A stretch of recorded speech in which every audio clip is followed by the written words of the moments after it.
think you go first, Nelly, in the introductions.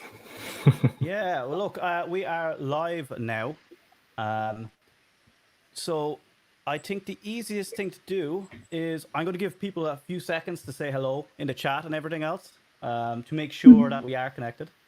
And from there, and it's just so that Ruben and Nelly can also check that they see some messages as well. So if you are waiting there, say something in the chat just to make sure I am connected. Oh, Code Stacker Jesse is there. James, Hey. hello. So Juan is an old colleague of mine as well. So excellent. So we are getting those. Are you able to see the Ruben, Nelly? Are you able to see the chat there as well? Yeah. Excellent. Well, I have the YouTube chat. Yeah. Perfect. That's the main thing. That's what I wanted to see. So what I would first off, before I start annoying people, Nelly, Ruben, thanks a million for taking the time and joining me today to teach me about server-side React. I would say teaching the meetup, but this is a subject I've been neglecting for a long time as well. So I'm super excited to actually see and learn this as well. And no better people than yourselves who are building a framework to build this or do it right, I guess. So why don't you introduce yourselves? I'll let you go first, Nelly, since you're on top. I guess it's easier to. Yeah. Hi, everyone. My name is Nelly Kiboi. I work as an engineer, mainly focusing on JavaScript. Yeah, excited to be here today to take you through OneApp and just micro frontends with Ruben. Excellent. Ruben. Yeah, so Nelly and I work together in the OneApp team. I'm a front-end developer, mainly React front-end developer. And I'm really, really excited to talk about this topic. I mean, it's a topic that I think, I feel like really, really excited. It's something that we work on every day. And I hope that you benefit from this talk. So, yeah. And I suppose for people that don't know what, I suppose it does for people, what OneApp and that, what are you what problem are you solving other than getting paid day to day? So, well, we are providing a solution for the micro frontends architecture. You're getting ahead of yourself a bit, but you will see during the course of the presentation what problem we are trying to solve. And we created this framework and we made it open source so everyone can benefit from what we created in the open source community. Excellent. And do you accept people, obviously, I suppose, people like myself, could we contribute to it, or do you have many outside contributors? We definitely would like some contributions. Nelly is the expert here, so she can talk to you about the open source. Yeah, we do have like we do have open issues on our repository, so you can check throughout the repositories on GitHub. If you have any questions, you can reach out to us. We have a Slack channel, so you can always bring us there if you have any questions. You notice anything, we're always welcome to new contributors. Yeah. Oh, I'm low. Okay, hold on. Let me turn this up. People are telling me I'm low. Is it better? Is it louder now? I wonder. It's probably because I'm talking this way and the microphone's here. So is it only you, or no? It's louder. Yeah, no, it's usually my audio because I have it low for recording the videos, and then I please sing something. Nobody wants that. Maybe some. Yeah. Okay. So. All right. Okay. My audio is good. It's usually my problem. At least everyone else is okay on this one. Excellent. I might get the link to the Slack or that afterwards as well to throw into the video description and into the meetup for afterwards, in case anyone wants to join in. I'm still low. Hold on, I'm just seeing people. Yeah, that would be excellent. Still low here. I'll share.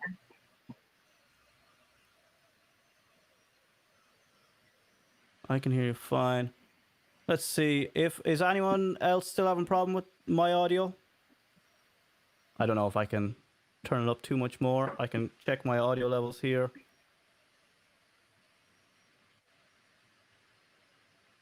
Okay. Okay, not too bad. Let's go ahead. Yeah, I'm not going to be talking much, so it'll be fine. I always like to ask people, what got you into coding? I think like that. So for me, it was the aspect of problem solving.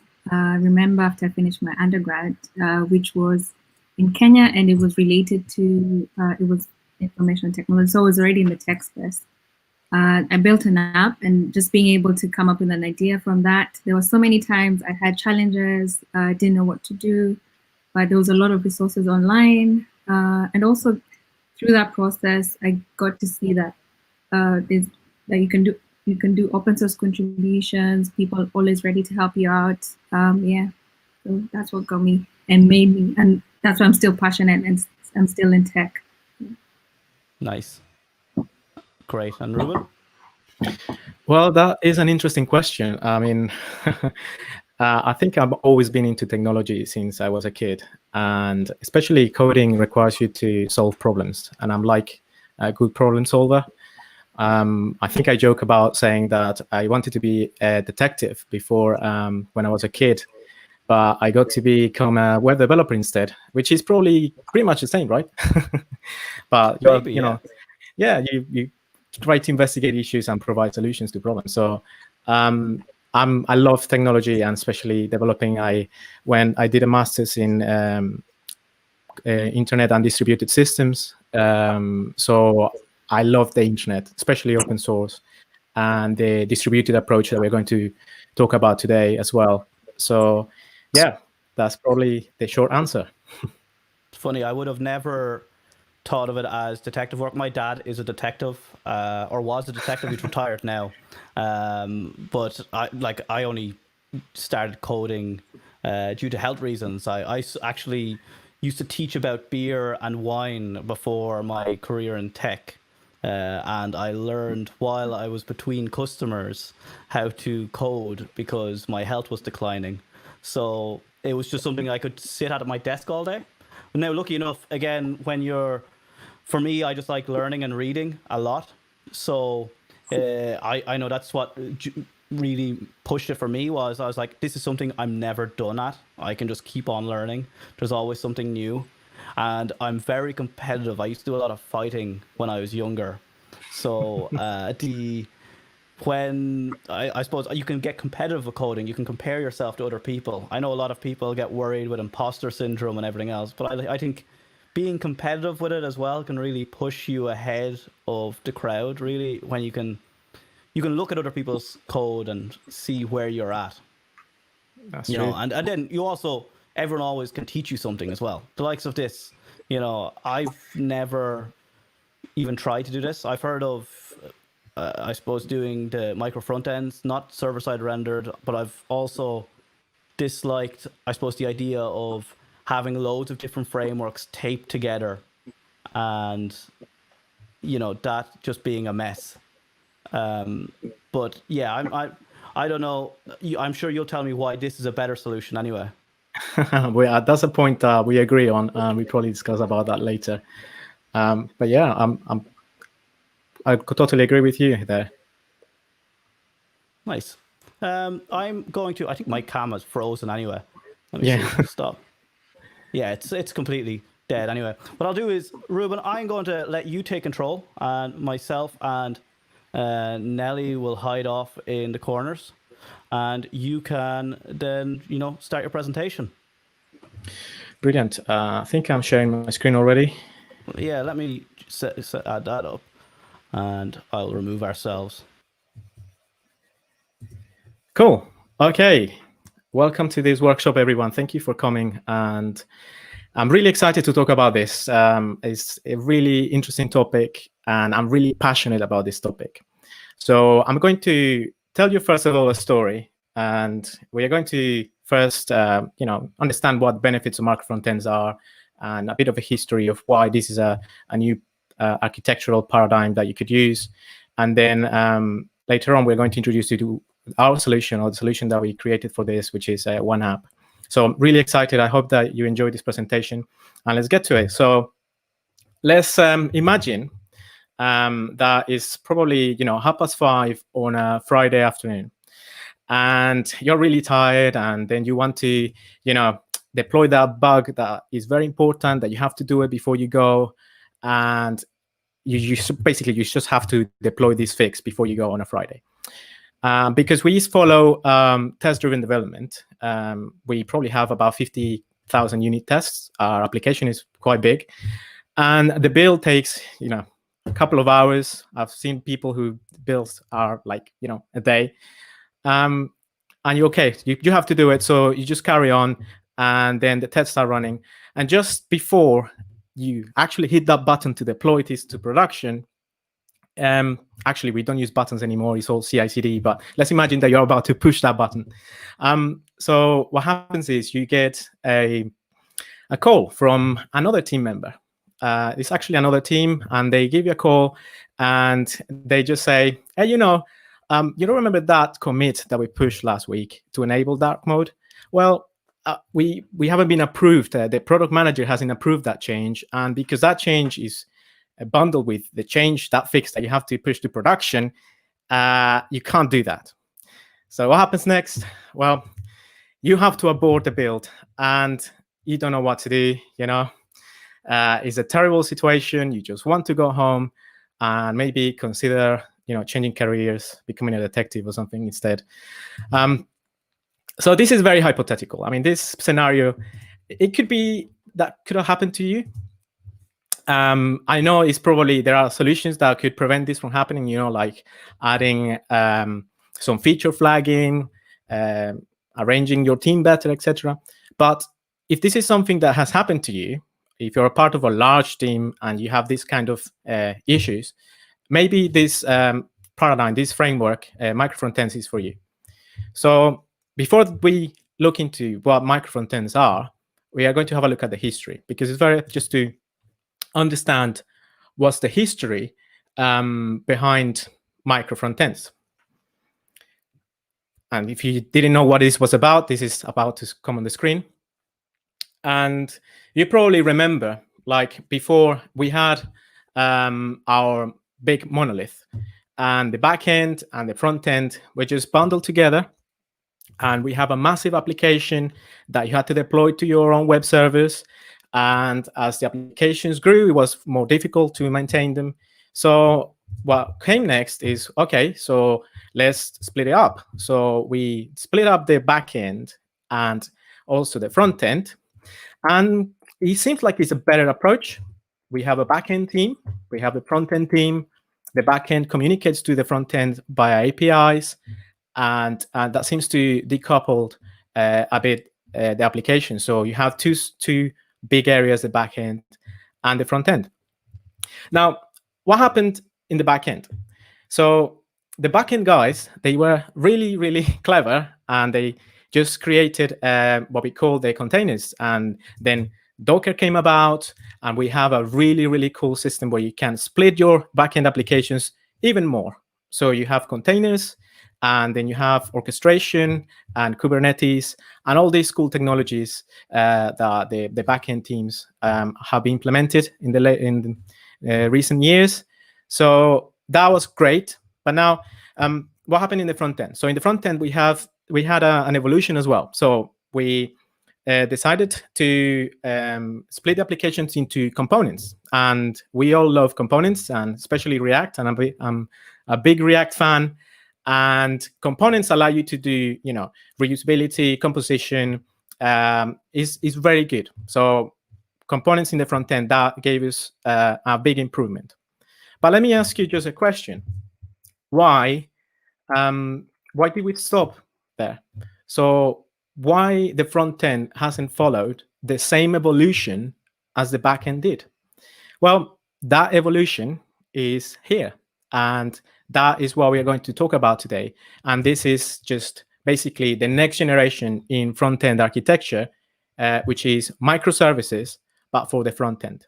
So if you have worked in microservices in the back end, maybe before, most of those benefits for the front end, you can apply them to the front end using the micro front-ends architecture. Okay, so that was the introduction. Now, the big question is, what are micro frontends? So a very simple, very simple definition. So micro frontends is just a new design, a new architecture paradigm, where you can split this your front-end application into smaller applications that can be independently deployed, independently tested. They have their own CI/CD pipeline, their own repositories, and then all these smaller applications can come together into the page and form a complete user experience. So that's like the very small definitions of what micro frontends are.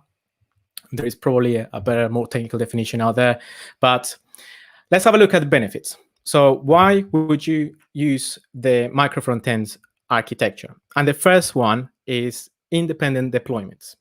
And we are going to look into the different benefits when you have independent deployments. So the first benefit is reduced risk.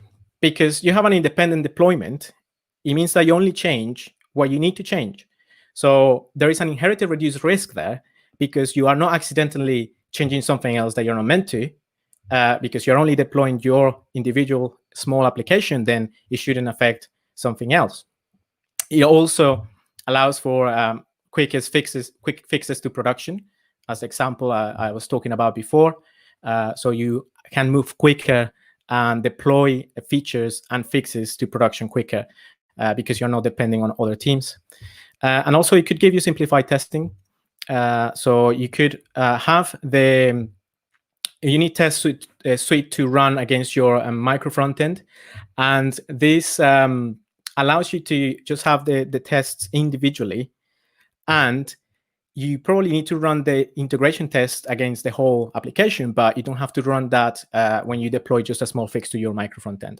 So it gives you simplified testing and also more specific testing. You're only testing one thing, and that thing has to work properly. Right, so onwards to the second benefit of micro frontends. So we have independent teams. So this is more towards product and product management.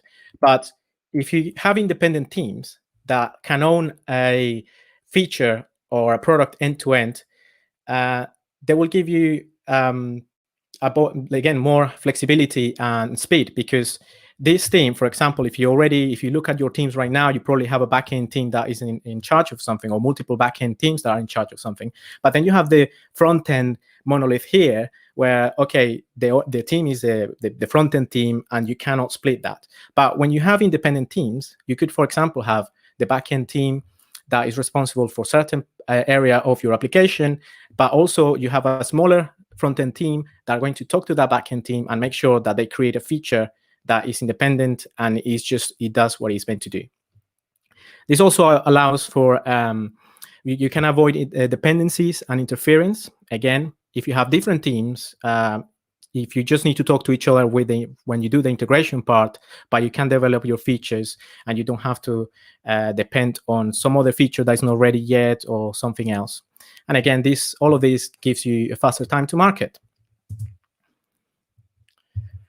Right, onwards to the next decoupled code bases, and this is focused on developers. So you, as a developer, you will experience you will have better developer experience and productivity, because I don't know if you have experienced before that when you arrive to a new team or you start a new company and the company is quite large, and then you're presented with this massive application and it has millions of lines of code. You don't really know where to start. You don't know what part of the application does what page renders what. And when you have micro frontends and decoupled code bases, you could have this very individual repository, and you can say, okay, I need to work on the account section of the website. There is an account repository that you can find the place where you have to make the change. So you don't have to go and look through the whole code base to find what you're looking for. And also that allows for a reduced scope. So when you make a change, you're making that change just to that part. You don't need to touch many other parts that are not relevant. And that also helps with avoiding accidental coupling. Because if you are only working on this section of the application, you probably are not going to touch something that you are not meant to touch, and probably not going to break something else. So for developers, decoupled code bases could work very well. So you have individual repositories for the individual parts of the front end. And what's to the last benefit? I think this one is my favorite, and I think not many people talking about front-ends give reusability the importance that it deserves, because to me, reusability is one of the main features of micro front-ends. So you know that we talked about React and components during the evolution of front-ends. And the advantage of that is that you can reuse it, right? You can create a component and then reuse it, give it some props, and then just customize it. But that components is just a tiny part of the UI. But what if we had a bigger experience? We had a front-end experience that has all the API calls required, all the business logic required to render a tiny portion of the application.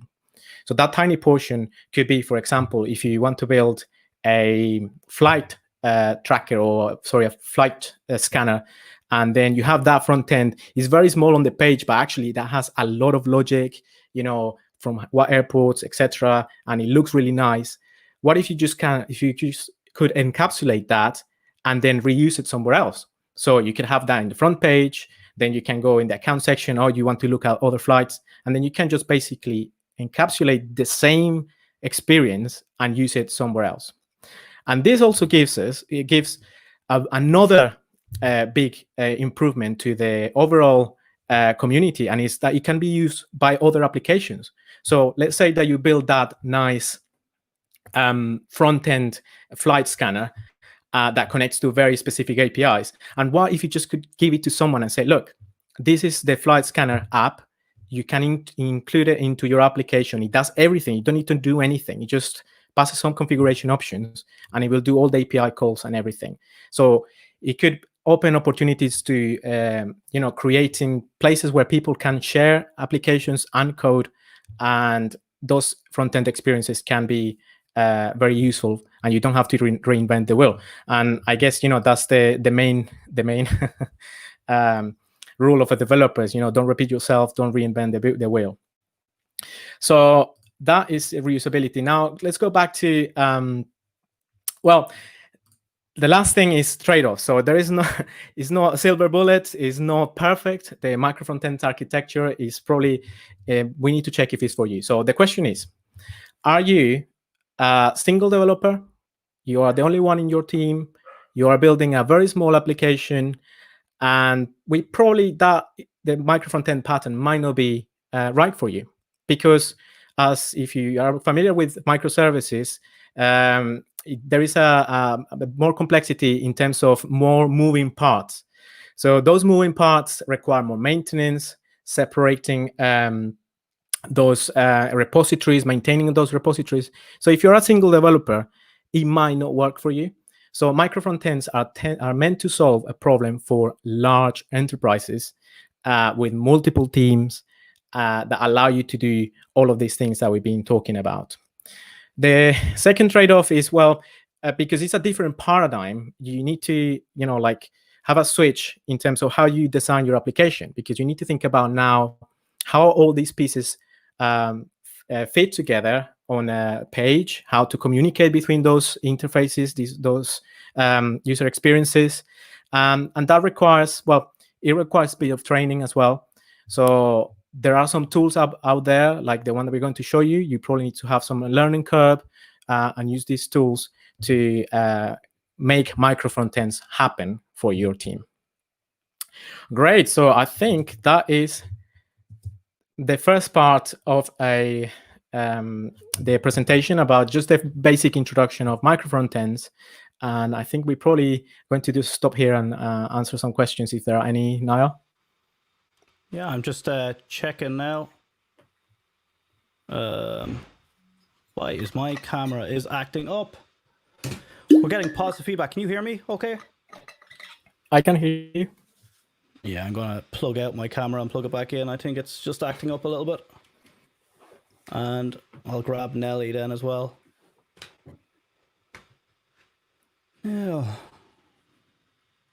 Start. Got some questions in the chat. I'm just looking at, probably someone is asking about a t-shirt.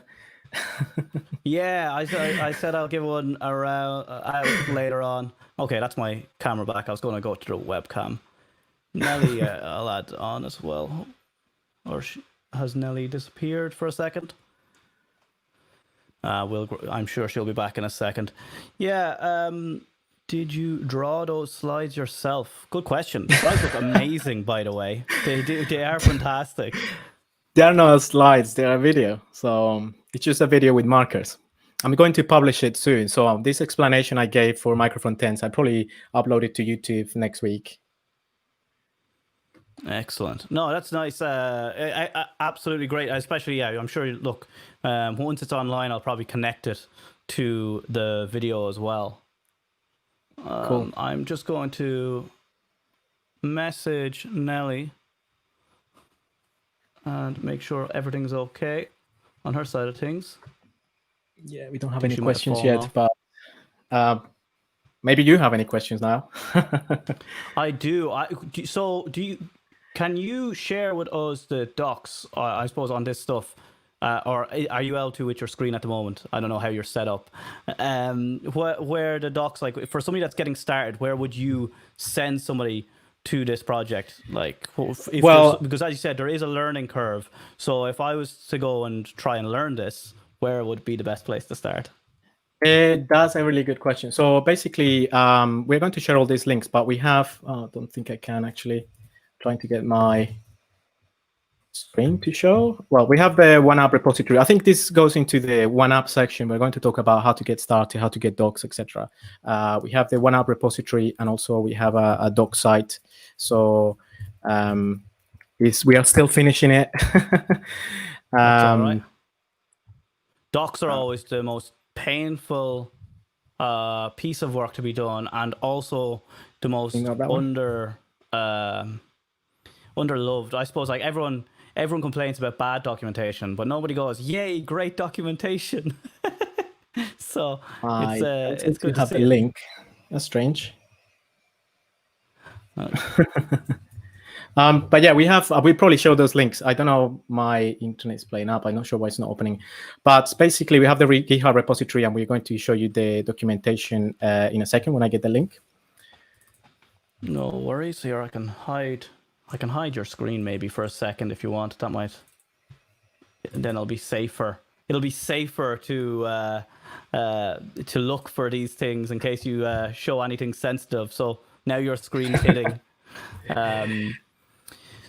Yeah, so because obviously that's going to be the biggest question I know, especially for myself, because I know I like to just dig in and start probably binging the learning resources on these things to actually figure it out, especially with the server-side things on it.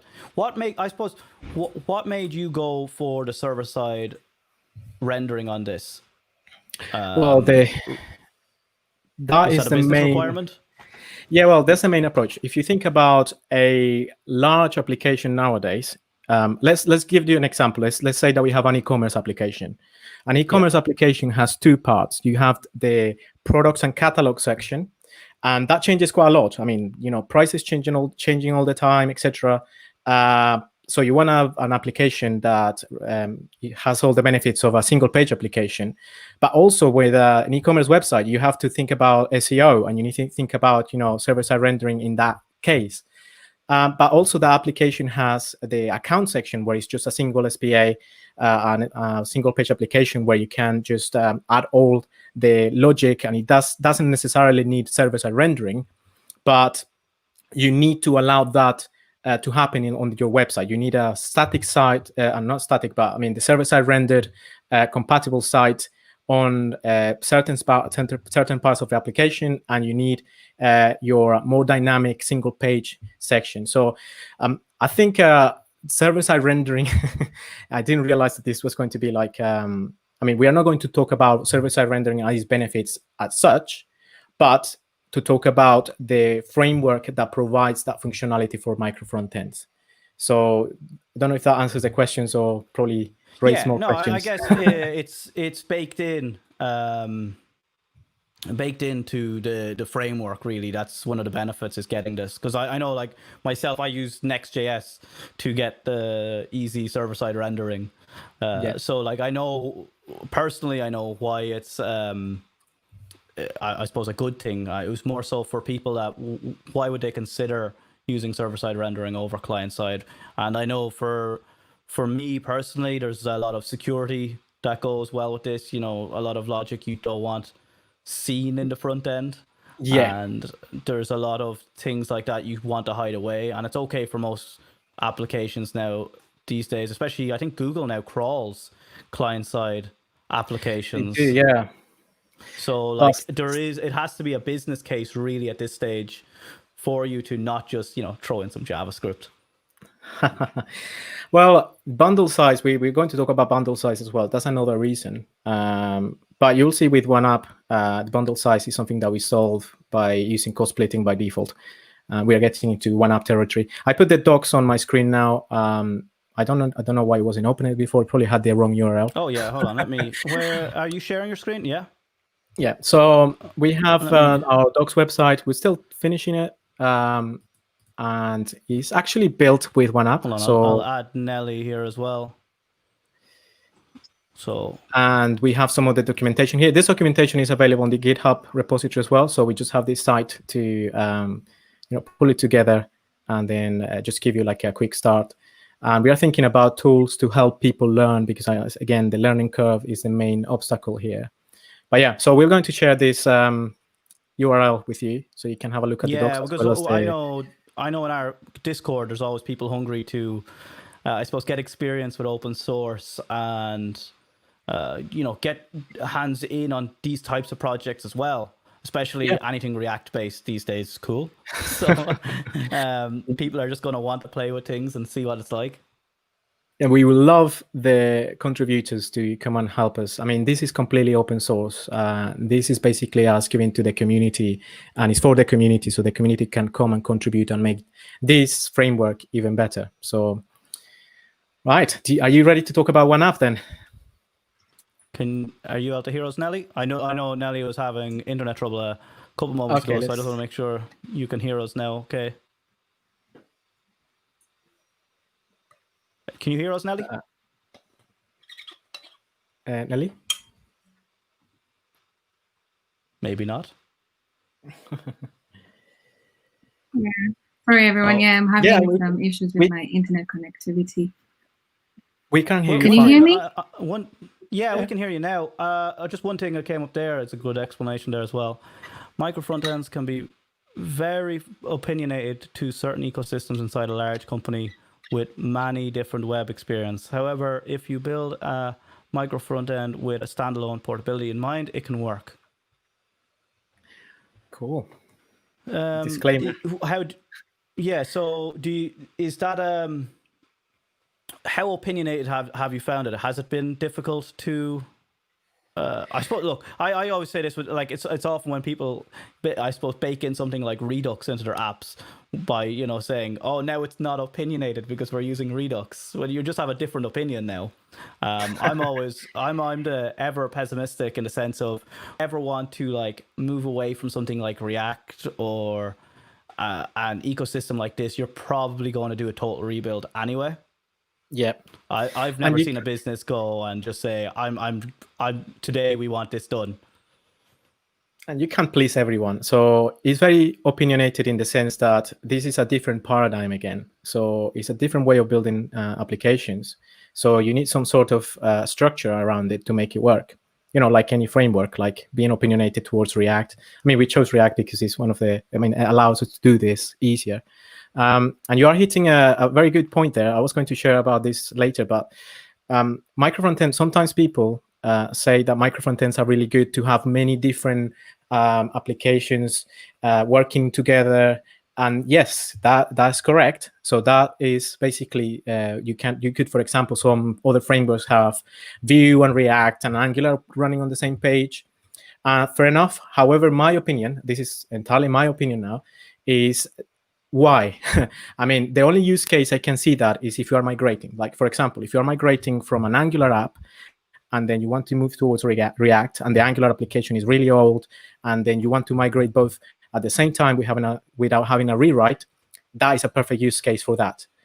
But if you're building this from scratch, I don't think, and probably the JavaScript gurus will tell me otherwise, that the performance-wise, that probably is not a good idea. I mean, why? And also in terms of the teams, I don't know. You need some governance. You could have 3 teams building in Vue and React and Svelte and any other framework. But at the end of the day, I don't know if that is going to cause more problems than solving them, because you are talking a different language, literally, some cases. So this is just my opinion. So that's why I think in terms of micro-frontends solves that problem just as you are migrating. And people will disagree with me in this case, but and so other frameworks are focused a lot on having different frameworks on the same page. But OneApp is not one of them. We are focused on React, unfortunately. No, fortunately, we are focused on React only. No, and that would be my biggest pet peeve about micro front ends is fragmented ecosystems. You know, I like people are able to, like, what I think was useful about having this small structure and, you know, easy compartmentalized things. I said it mirrors microservices, it mirrors their component architecture. So it should be easy for developers to jump on between projects. And if you have fragmented libraries, you end up losing that ability as well, because, you know, you have to upskill in a different framework or library to jump into a different micro front end. Yeah, that would be an interesting question. I think we should put that on Twitter and just start discussion. I'm pretty sure it's going to blow up, people saying otherwise. It's a very I think I'll put it on during this chat. We'll see how that goes. Nelly, are you okay now? Are you able to hear us, and are you back? Yeah, I can see you, I can hear you. I am back. I just had internet issues that happened at the last time. But now that's okay. Yeah. No, that's all right. Unfortunately for everyone that's watching, I could literally talk for hours about this stuff anyway. And I'd probably have a million questions. And it's more so you can save everyone else from me asking all the questions. So I think we can carry on now. I think, well, Nelly's going to do the demo, and probably you're looking forward to the demo. We're going to introduce OneApp first, because we don't want to jump into the code before knowing, you know, what we're talking about. So I'm going to do a really quick demo. So it's your screen again, Ruben? Yeah, sorry. Excellent. This is just 5 slides, just introducing OneApp, and then Nelly is going to take over doing the live coding part of this. Perfect. I'm really going to hide us for a second. Let's hopefully nothing will break anyway in the meantime. Thank you. It will be fine. We'll be okay. So this is actually our implementation of micro frontends, and this is the project the open source project that we work for, and it's called OneApp, and it's built from by OneApp. So we're going to see what is OneApp. And first, OneApp is a new modular approach to web application development, and it's basically, in a nutshell, server-side rendered micro frontends. So the micro frontends is the paradigm, the architecture that we chose for OneApp, and it allows server-side rendering by default. So that's like the main benefit of using OneApp, apart from the micro frontends architecture. So we have 2 parts in OneApp, and I'm trying to explain this very briefly because I'm pretty sure that everyone wants to see the demo.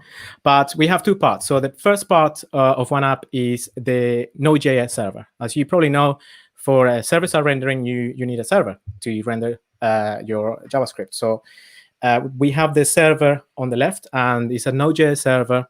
And this server also acts as the orchestrator. So in a micro frontends pattern, you need something, or a server or an application that basically takes all the mini pieces and then puts them together on the page. So in this case, the OneApp server is in charge of this task, and it's just basically, when you get a request, you just put all the modules together on the page, and then it's server-side render them. And the second part is the modules. We call them modules, and the name of this library is Holocron. And Holocron modules are basically a micro frontend. So your module is just an individual single repository application that has one task and it does it well. So you have all the CI/CD pipeline attached to this. You have your repositories, your unit tests, etc. And this module is independent and is independent from other modules, but they combine together to get the full experience. So I'm going to show you the architectural diagram really quick and what Holocron is and what it does for you. Now, let's just carry on. The next part we're going to talk about is the features. So we probably, when you are looking at a framework, you probably want to look at the features and what gives to me first. So first of all, we have all these features. First of all is a modular design, which allows the micro front-end architecture to work. And as I mentioned before, it gives you code splitting by default. So you can code split every time that you create a new module. It will split your JavaScript bundle, so you don't have a massive bundle size. Just your modules have their own JavaScript bundle. And it's a modular design. So again, we have different modules acting on the page. Second feature is, we've been talking about this, and it's on the title of this talk, and it's just server-side rendering.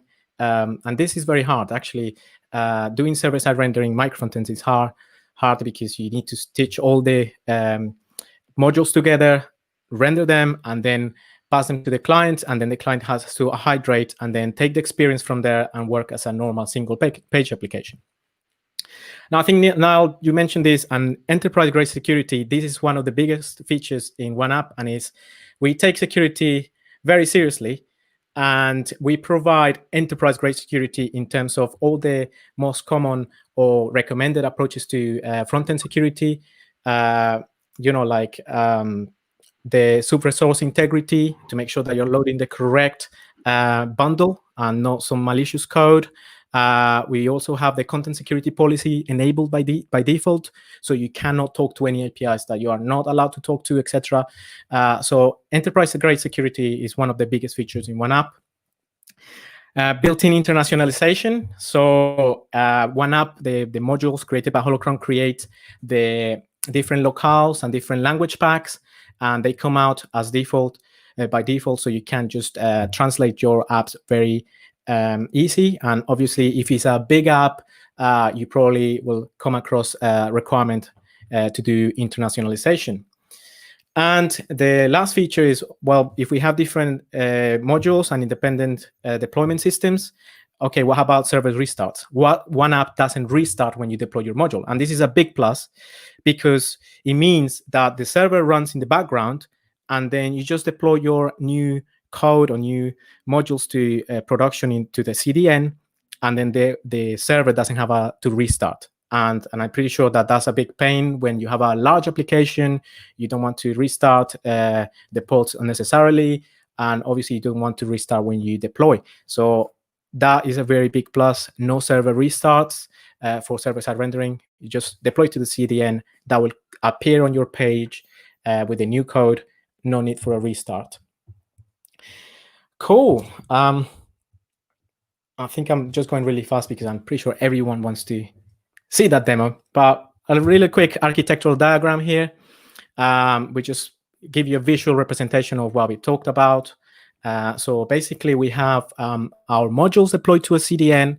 It can be any CDN you like. You can deploy this to any CDN static site hosting that you want, as long as your JavaScript bundles are there. And they are referenced by the module map. The module map is just basically, let's imagine like that is like your package.json, where you can reference all your modules and their versions and where they are located. So that module map file will have just module A is stored in this CDN, and this is the version. And what happens is the OneApp server will load the module map, find the new updates or updated modules, download them from the CDN, and then keep them in memory. And then when a request comes in from the customers, the OneApp server will just assemble all those modules onto the page and then present them to you on the page, like the individual modules. So as you can see, we have 3 modules on this page, 1 URL. Okay, cool. So in development, because you probably are wondering, right, so if I want to develop Holocron modules, and Nelly is going to talk about this in a practical way, we provide two things, and we provide a Docker image that contains the server, so you don't have to have a server running externally, just have the server running locally, so you can develop for your modules, and also a CDN that will store your local modules while you are developing. The main feature here is that you could also load modules that are deployed into production locally. So let's say that the entire application is deployed, and I'm going to make a change just a small part of the application. So you can actually load just that module locally, and the rest of the modules are the production build versions that are deployed. Again, this is the same again when a developer just bundles the modules. OneApp will update the page and assemble them together. Whoa, I hope that wasn't too fast. It was just a quick, because I know we're probably out of time, and you want to see the demo. So this is me. There's no such thing as too little time here. We're used to kind of going over nearly everyone. Let me add Nelly here as well. So like we are very used to going over here. I don't know, like even last week I decided I'd have beers on stream and try to solve problems. So I'm very used to just going with, when things are happening, we just go with it. So don't ever try to rush. You're okay. Great. It looks very interesting. So the Docker image on this, do you have to know much about Docker to get started then? Nelly, if you can take this one. Sorry, could you repeat that again? Do you need to know much about Docker to get started using this? No. So it is ideal to have Docker setup in the background, but everything other than that, Docker would just be running OneApp, the environment. So no, I wouldn't. You will just need to learn how to set up Docker into your machine. But other than that, everything else is set up on the background for you. Excellent. Because I know that's especially for front-end developers, I know Docker can be a little bit scary. I only have it set up for, like, I have a developer environment set up with Visual Studio Code. I know they have a lovely new feature where you can set up your development environment as a container, which is beautiful. I'm just wondering how you could, I'm going to have a look at your code afterwards. I bet you I could roll in your whole ecosystem into an image for a dev system as well. So Docker is actually really cool. not required. So there is an alternative. So you only need Docker installed. But if you can't install Docker, or you don't want to use Docker, you can actually download the OneApp server source code and then serve the modules from there. It just requires a bit more of setup, a couple of extra commands to get there. So the Docker option is just the simplest one. You just do npm start, boom, you are ready to develop. So when you have the clone server, you have to do some configurations, add the modules manually, etc. So it's just a nice abstraction that will save you time in development. Nice. Excellent. I think that's it. The more you can hide from us, the less we can break as well. Cool. Any more questions? I think a lot of people are getting excited over Star Wars in the comments for no reason. So we're not going to we're not going to say it is or isn't, but there's a lot of excitement there. So, well, go and look at the definition of what Holocron is in the Star Wars universe, and you'll see why we picked that name. So. We love it. Yeah, I don't know. I might share afterwards. I don't have it prepared. I've paid for professional photo shoots with Mark Hamill and Carrie Fisher, so I'm way over the top on my Star Wars nerddom, I suppose, in that sense. We are fans. I mean, yeah. Excellent. Nelly, do you want to share your screen there? I don't see it shared at the moment, and I'll let you start demoing. Yes.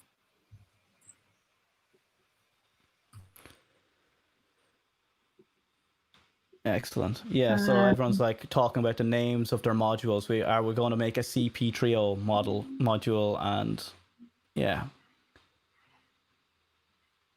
Is it a Star Wars app you're building now, Nelly? I hope so. Yeah.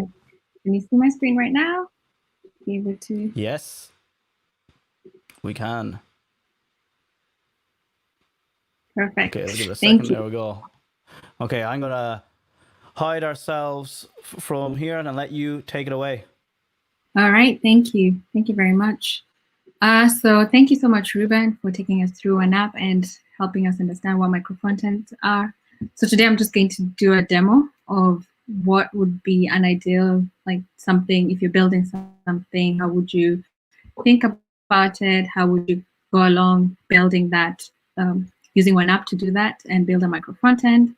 I'm going to use an example that's very kind of personal to me because, yeah, so we are going to build an app about Kenya. So I come from Kenya, and I want people to visit Kenya. It's a very beautiful country. I'm sure you probably heard about safaris in Kenya. So we're going to build an app around Kenya and maybe add features around like wildlife and what you can see there in Kenya. Yeah. So as you can see, I have VS Code up and running. And I think one of the things you need to be aware of is that you have to have Docker running, and have Node 12 and above running. So the Node version I'm using right now is Node 12. And the other thing is make sure that your Node environment is set to development as we are in the development environment. And this is important because as the build is, as your packages are being bundled together, it will ensure that it's bundled for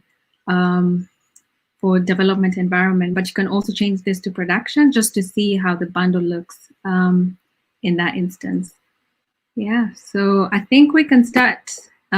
So we're going to build an app around Kenya. So as Ruben had mentioned, the way the OneApp works, you have a root module, which is the center. That's where you put your app configurations. A lot of settings around the app are put on OneApp. And also the other thing you can do there is add your roots. So if you have any roots that you need to add in your app, that's where you'd add it. So we'll just start by creating an app and just getting it up and running. We have a tool called Generator, similar to Create React App or any starting tool. It comes bundled with features already. So I'm just gonna run it, npx. So it's called Generator OneApp Modules. This, if you go to the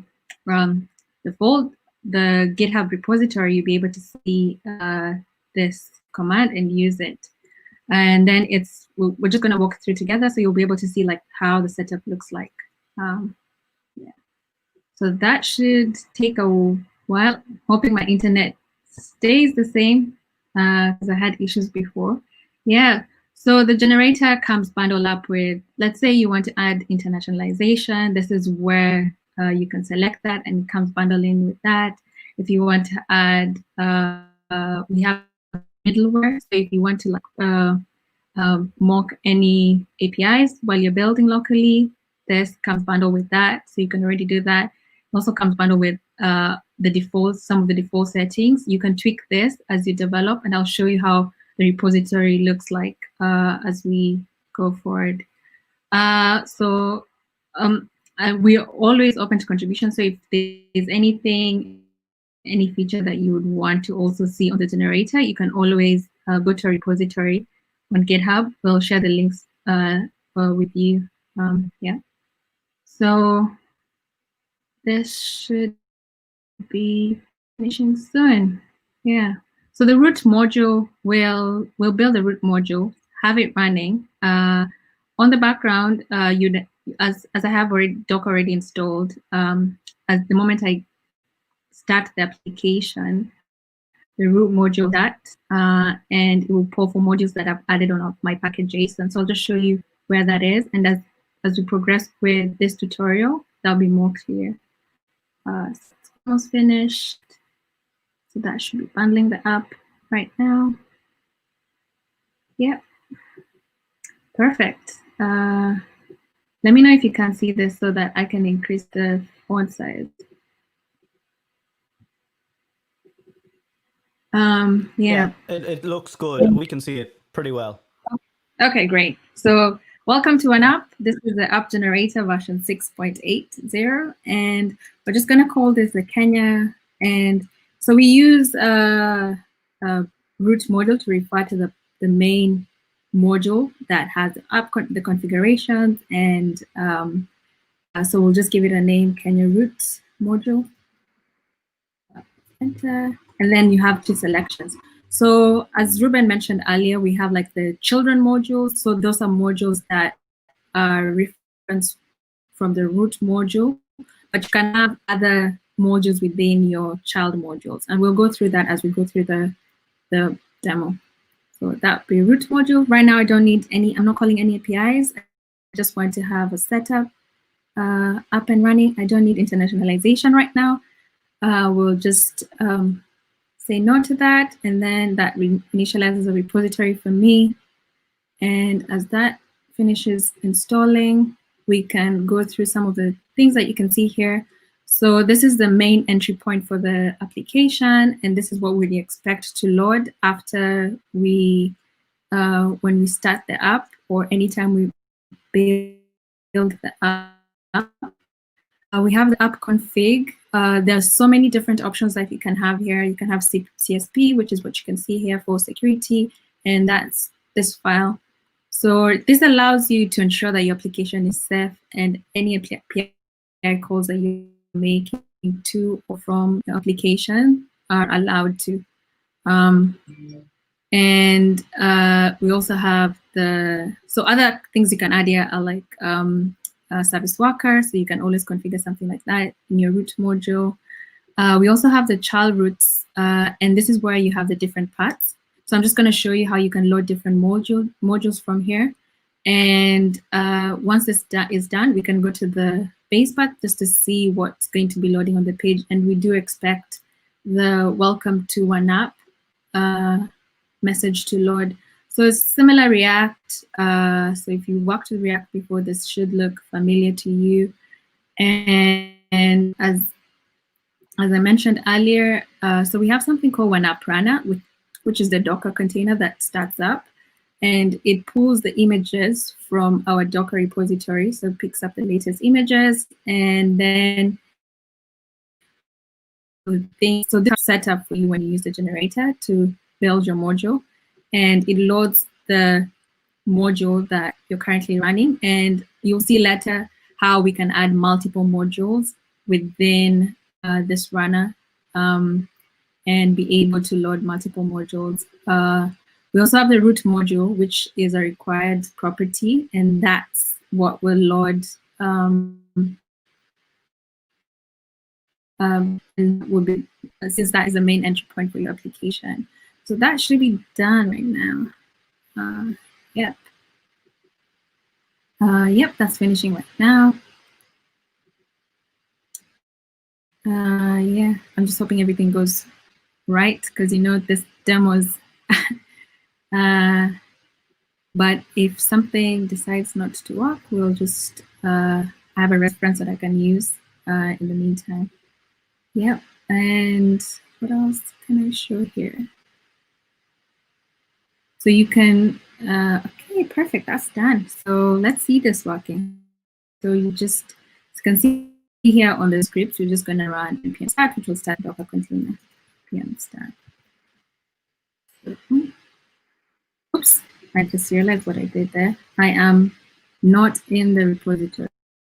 So that's one thing to note. So I need to cd into roots. Perfect. So npm start. That should start up runner. And if it's the first time that the Docker image is being pulled, you should see that happening. But I've pulled this before, so this should be faster. And that should load our root module. The other things that you would notice here with the scripts is that we have a build. So anytime you make any changes, you can always run npm run build. We do recommend using watch build, which means that you don't have to constantly type on the console. So you can have different tabs open on your terminal. So as you can see, the app is running on port 3000. So if I go to my browser, I should see the app running. Perfect. So that's how you get up started. Quite an easy, fast process if you have good internet connection. Yeah. So we're just going to continue with this. So the next thing we're going to do is create another module. So right now we are seeing Kenya as a website, and I want to now talk about like the different wildlife that you can see in Kenya. So I'm going to create a new module and call this like a different route within our module, and I'll call this, so just the same command. This is going to take a while. I'm going to ask Ruben to come in and maybe say something in the meantime as we wait for this to run through. Yeah. Do you have the modules already downloaded? Just see if we can save time, because I know you have an internet issue, so it might be causing that. Otherwise, in the meantime, we can open for questions now. If you want to ask more questions that are in the chat. Sure, I've actually started asking. I put it up on Twitter there.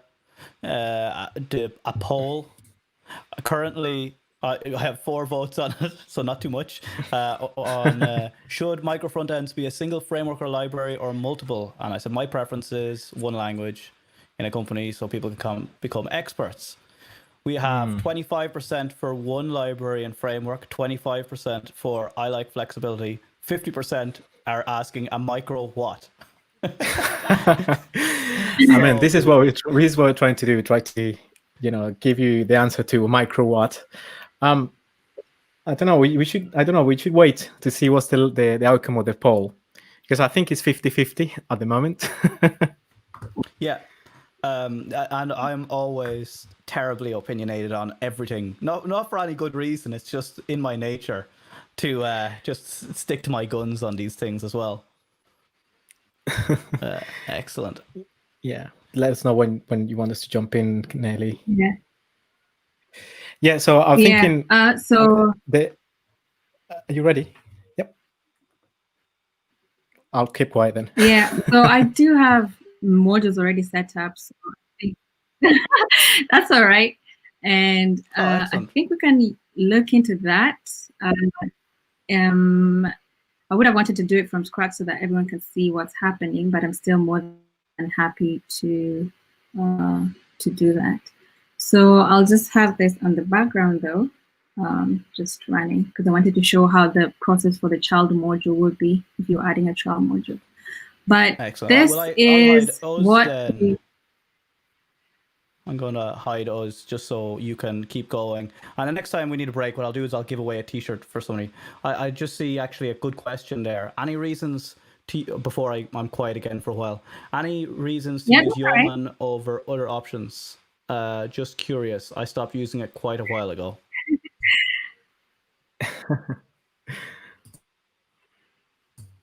I don't think there is an answer to that. Yeah.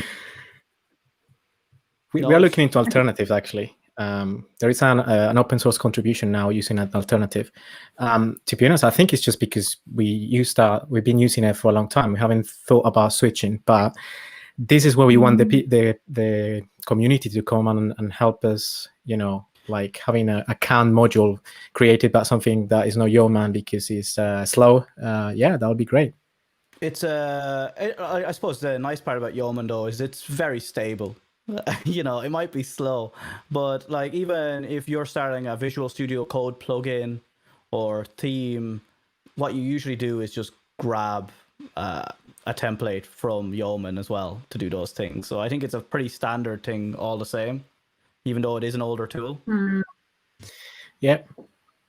And you have the different options, because you can configure the different modules. So I guess it's a different approach. You can have, okay, you get this package with internationalization, or this one with middleware.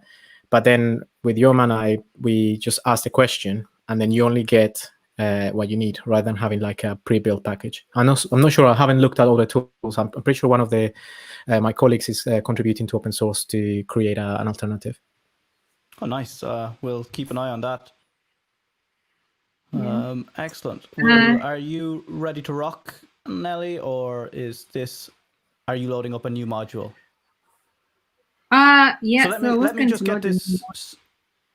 Yeah. Are we calling are the modules we create holocrons, or what? You know, or are the modules something separate? I want to make sure I have my terms correct. We call them Yes. holocrons, but usually every day we just call them modules, but they are technically holocrons. And Okay. the holocrons, if you want to call them holocrons, that's perfect, because it's a more catchy name.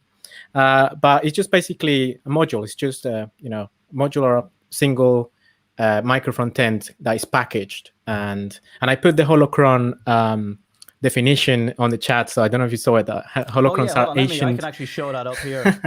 And we can actually add it up to the screen here. So holocrons are ancient repositories of knowledge and wisdom that can only be accessed by those skilled in the Force, or JavaScript. I think that's the official Star Wars definition, is JavaScript. And React. Yeah. So basically the holocrons are just your repositories. So your individual holocrons are just a single package. You have your repository, your CI/CD, and everything in there. So we call them modules, but I think holocron is a better name, if you ask me. Yeah, I'll always agree with that, for sure. Cool. Excellent. Nelly, I think yours is asking for the name now.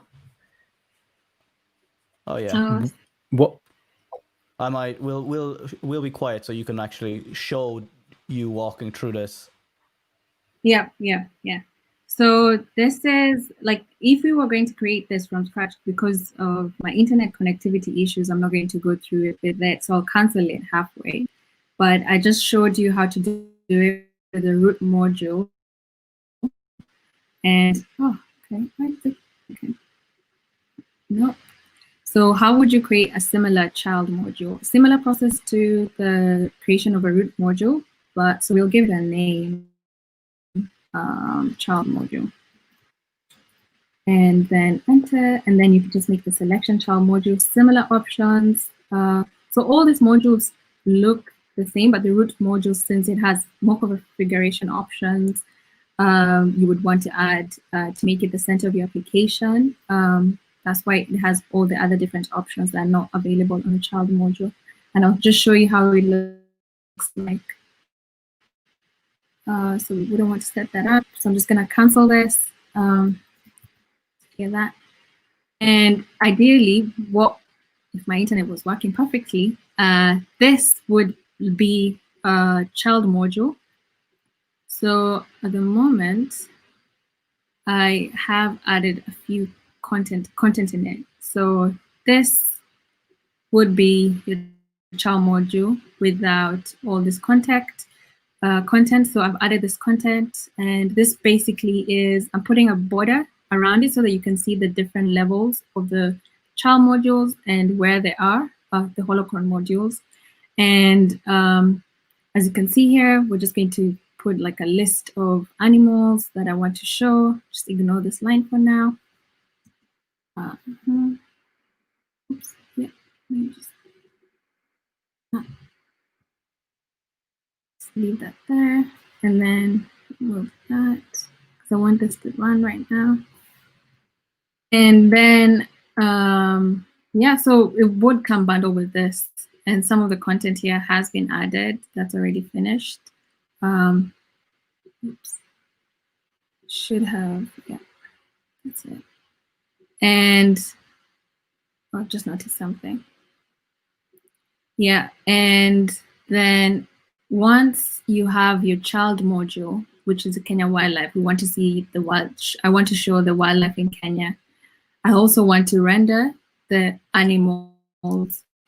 So in that case, thinking about it from micro Frontends perspective, I want that to be a different module that loads that, so that if I want to add different countries, let's say I want to add Tanzania, let's say I want to add Uganda, I can always reuse that specific modules. If the animals are the same in Kenya, and then they're the same in Uganda, I can do that. So you can make it very specific to your application and to ensure that you can reuse that module in different parts of your application. So we have a function called compose modules. And what this does is that, I'll just show you, it loads another module. So in this case, it would load the Kenya animals, which is what you can see here. And this is similar, a similar thing to Kenya wildlife. It's just a different module. And if you look and inspect the Kenya animals JSX file, you'll notice that we're just listing down the names of animals, just giving a border so that we can see the difference between the different modules and how you can make them minute and change that.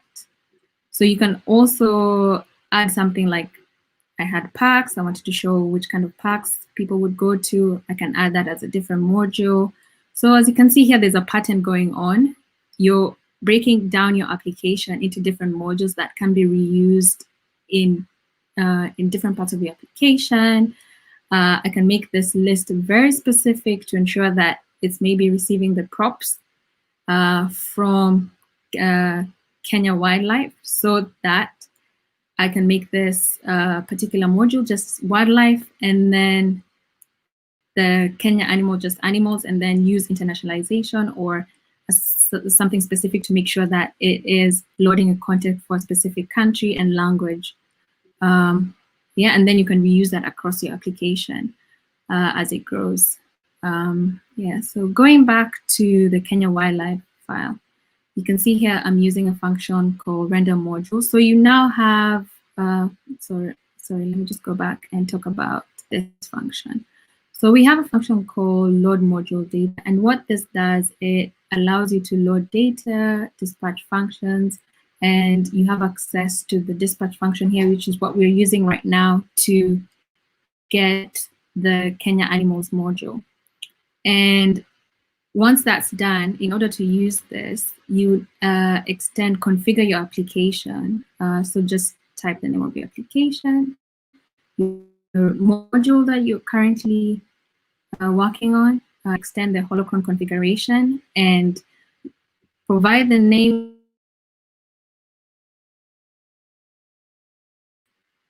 and then load module data. And sorry, I think just the last 10 seconds, there's a little bit of a buffer there. Would you just show us that settings again? Oh yes. So you can extend the configurations for Holocron. Sorry about that, and add add the name of the application. So we have different other settings. So you can check that out on our Holocron repository on GitHub. And today we're just going to use configure this particular component to load module data and add load module data. And then load module data will load, will call our Kenya animal. So it will load the animals in Kenya. And that's it. And that's how you get your module to load a different module. And the next step would be, now how do I show this to users? So Holocron has a function called render module that you can use for that. So component render module, and with that you can just add that to where you want it to be, and pass in the name of your module, which is what we're calling here. And yeah, that should be it. So I think I need to build this. So where am I right now? I need to figure out where I am. Okay. I need to get out of Kenya roots. So I'm within the desktop. So I need to go to, let me see where I am. Kenya root module. So we need to build the, just give me a minute. Let me try and sort out that. So the other thing we need to look at is the root module. How do we load Kenya wildlife from the root module? We've set up our wildlife, which has the component that's rendering the animals in Kenya. So how do we do that? So within our app root module, we have the child roots. And you can already see here, I've already added that. We have, okay, so one thing you need to do first is install Holocron module root, which would allow you to load another module from your existing module. So I have an array and then what? So we need to import module root.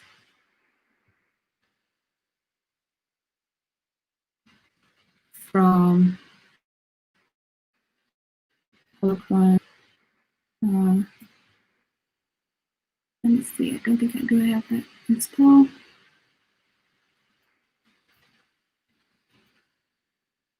Let's check if I've installed that. Let me check on my package.json. Let's see. It doesn't look like I have that installed, so I think the first thing we need to do is Holocron. Oh, it's the wrong folder, so I need to go to OneApp root. CT. Let's see where I am right now. Let's get out of that folder.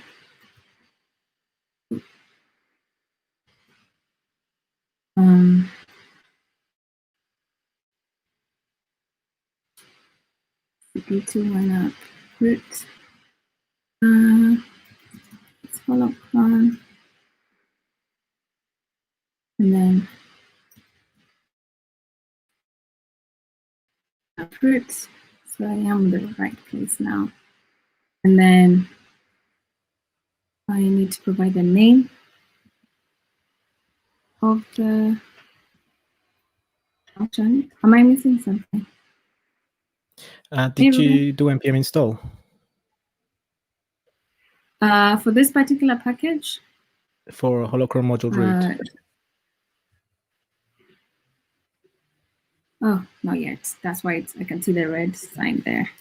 That's fine. So do npm install Holocron module. Yeah. And while installing, someone has a question for you, Nelly. So what's the theme that you're using for VS Code? Okay, that's quite a cool question. It's, I think the name of the person, the lady, and she's called Sarah Drasna. I think that's how I pronounce her name.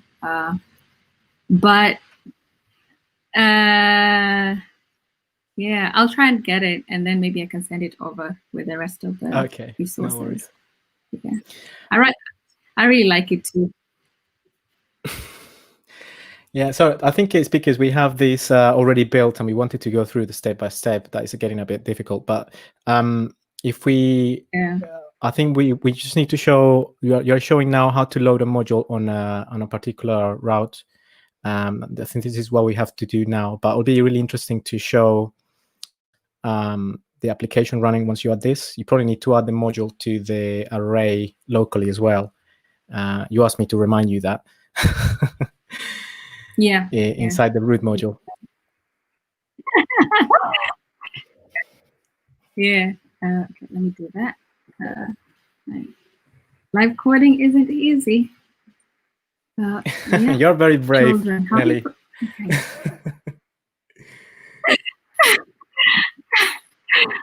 I know I'm pronouncing that. Okay. And then, so here what I'm doing right now is just ensuring that we load that once any module that we've configured here and we have specific path for will be loaded when we start the application. So if I do npm run more build, let me not forget what Ruben has just said right now. Do I have the modules in my setup? I do not. You're right. So yeah, always forget that step. And it's basically locally, if you want to serve the modules locally, this is where you add the references to the repositories locally. So if you have them in the same folder like Nelly has right now, it's very easy to call them by the relative path. So let's say that you have a lot of modules already deployed, and then you want to merge them with the modules that you're developing locally. So here is the place in the package.json of the root module. This is where we add the relative path to those. So in this case, we go Kenya wildlife, and the second one is Kenya animals. Yeah.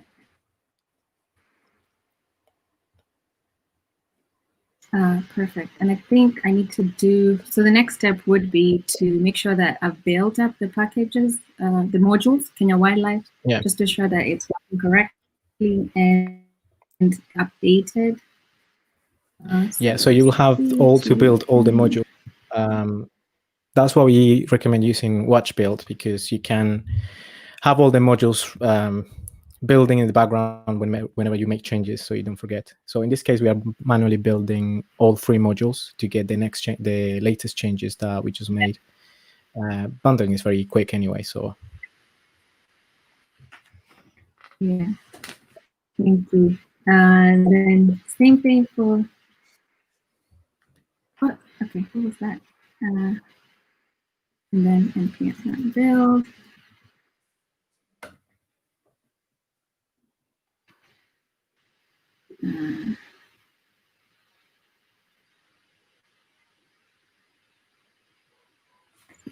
Perfect. Everything seems okay. Then we go back to our module, OneApp roots in this instance, and then npm stat. Hopefully everything should work. This is where we say, oh, it should work. Let's try it. Yeah. Okay, so as you can see, it served the module has been loaded, both of them. And yeah, let's go to localhost 3000. So that's the root that's module. not where we started. Yeah, and then the setup application to be here. And it's saying not found. Great. Is that the right URL? Kenya. Yeah. So in the root module. I'm probably doing the wrong thing. Okay, let's see. So let's go back to the root module and find out. That's the slash, maybe? No, I don't think the slash is. Yeah, maybe. It could be. Let's just take that out. Yeah, so the OneApp server is in the background. So basically, the development setup when you're working with multiple modules is you bundle your modules, and the OneApp server, you can just leave it in the background running. You don't have to restart it unless you want to force an update. But I think if you just bundle the root module again and then start and do build. Yeah.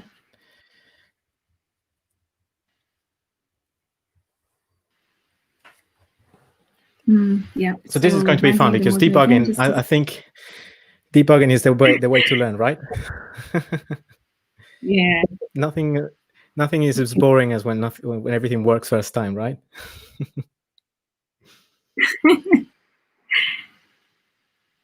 Very true. Yeah, let's see. It's coming up. Yep.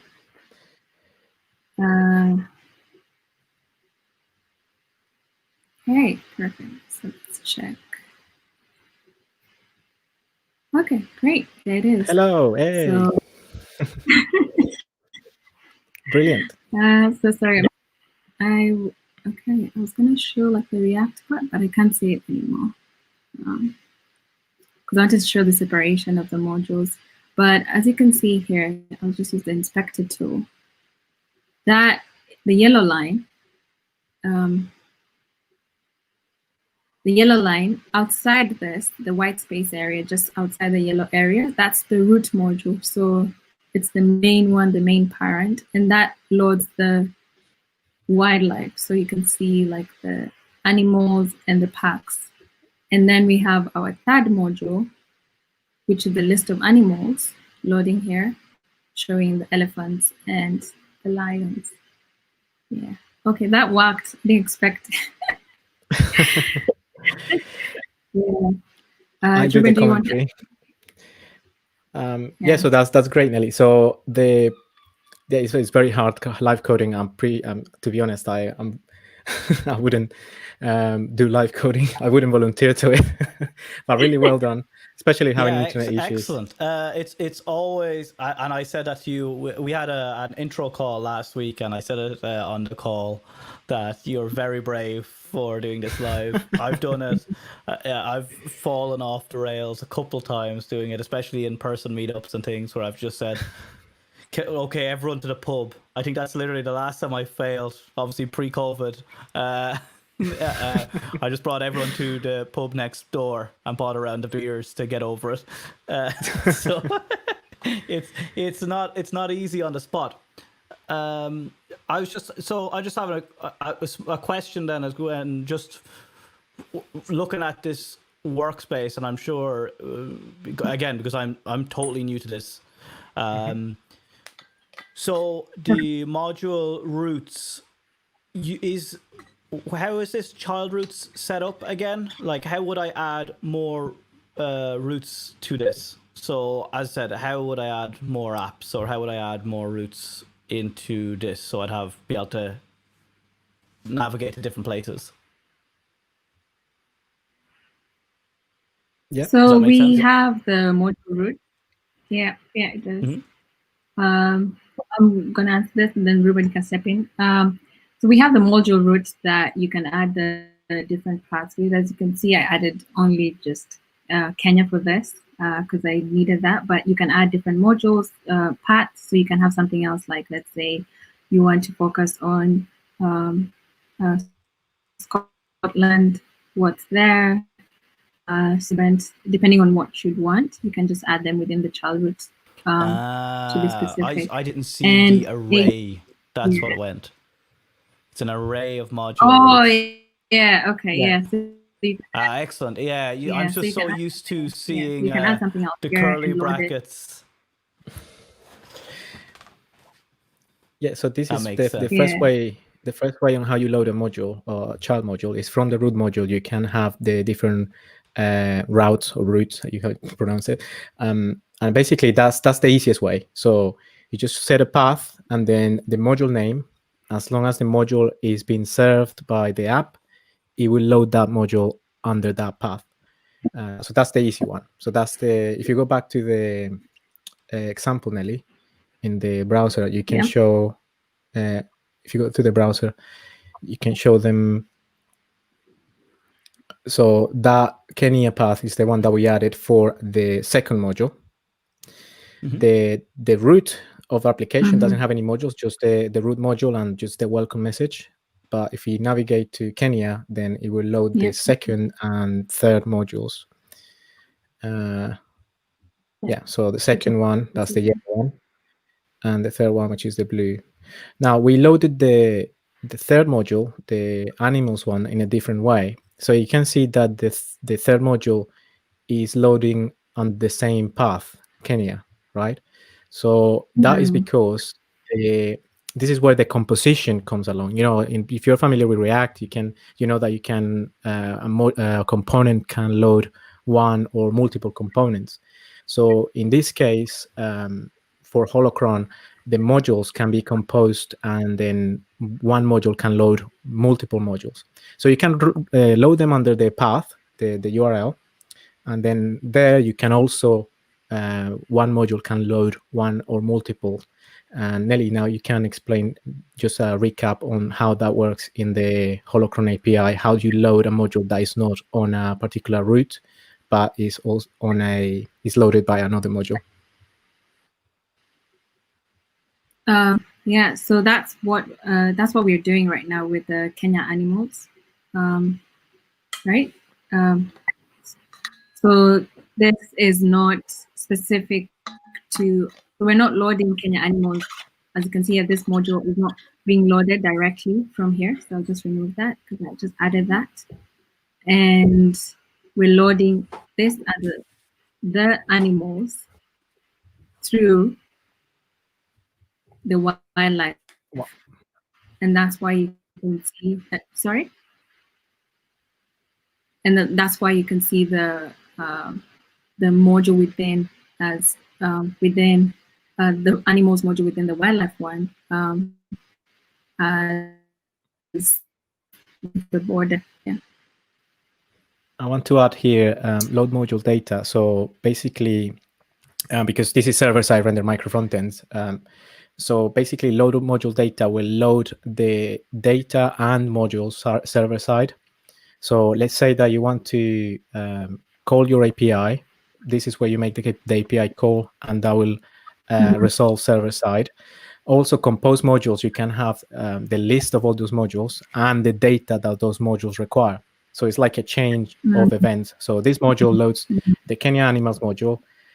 You can also load data from an API, but also if the Kenya animals module makes API calls, it will resolve server. So through the chain of modules, we can have like all the required API calls resolving on the server. And now to render it, once you load the module, it's just using that render module component that Holocron provides to actually put it on the page. So we load the data, and actually this is the component that actually renders the component on the page. Excellent. So can you, I'm just looking, especially I'm just seeing the composition pattern here could be very powerful. I'm just wondering, could you like add a module in here to do something like handle your clients or handle the authentication? Yes. Add them, you know, like I'm trying to think of like, let's start talking about a serious enterprise application here. We're going to definitely need some enterprise, or we're going to need some authentication for a user. So I'm building a bank app at the moment, as glorious as that sounds. And I know the biggest thing is security on that. So how would you go about composing? And this might be like, this isn't something I need to see you code, obviously. I'm just literally talk through how that works, or how you would structure these modules or holocrons. I prefer to use Star Wars terms, to be honest. So how would I compose these holocrons to get authentication? Yeah, I can take this one because I actually built a holocron to do that. So, and this is where it's very powerful, because let's say that that authentication holocron, it has all the flow of authentication, and you don't really, your application doesn't really need to know how that works, right? You just need to plug some authentication. And what we do is we have in the roots array, you can define there that the root, whenever you land into your application, it will redirect to the authentication module. The authentication holocron will have all the logic to handle that request, and then set the required cookies or set the required context for an authenticated user. So you can have that set as a guard. So the guard will just basically wrap the paths that are protected, for example. And whenever you hit one of those protected endpoints, you can say, okay, when you hit this, you need to run the authentication module first to make sure that the user is authenticated. And if he is, then that module can redirect back to the original request URL. So it is very powerful because you can basically build it, and your application doesn't really need to know about the authentication. You just need to drop it there, make sure that you deploy it to your application, and then just reuse it. That's a super powerful concept then, really, because usually that's the area I fear mostly when working with large teams, is having everyone understand how you secure things well. So by having such a simple pattern, or like a holocron to look after a large application, is super. And you can give it to another team. So you can have a team that's their sole responsibility is to make sure that they maintain the security of the application. So they maintain the authentication holocron. So they need to make sure that they provide the correct security, that they have a very easy to use API just to drop it in, and it should work. And we have some use cases in that where the team is basically, they built it, and any applications that need authentication, they just drop their module into their app and then add it as a root to protect it, and done. You don't need to know anything about cookies, security, JWT token, nothing. Just that's the responsibility, and that is the advantage of using micro frontends, is that you can give different teams different responsibilities, and they are the experts on that section of the application. Other developers don't need to know that, and that also avoids the accidental coupling that I was talking about during the benefits section, where you don't want to mess around with authentication, right? That's the part of the app that you don't want to break or change or do anything. But in this case, because it's bundled, it's compiled, you don't need to touch it, the source code, then you just basically reuse it.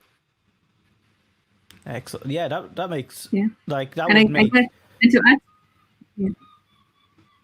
I'm sorry, I'm interrupting you there. I was just saying that would make like managing a bigger or larger companies. Then I suppose, and that's what you hit as well. This isn't a silver bullet. This is for large applications, and I think people need to realize that before they start, throwing this at a simple application and going, this is far too much overhead. This is abstracting pain away from large applications, things that become painful with scale. Yes, and that's the word there, scale. Yeah. Do you want to add something, Nelly? I was just going to add to like what you said, but it's one of the benefits that we've seen is the fact that you can reuse and the usability across. You don't have to redo anything, just reusing and no duplication. That has been a major benefit that I've seen with using OneApp. Excellent. That is like I said, and I think that is the real, I suppose, like going from step to step. This again, I just think it's just from my fuzziness on this a little bit here. So you generate your. I just want to make sure that let's treat this nearly like a summary of how we do this. If we were to summarize how I start a project and add a module, and wire it up. You don't have to. You can point through the folders or just talk me through that process, because I think I got lost somewhere in the middle, and I think I missed how to connect the modules to the root, I guess.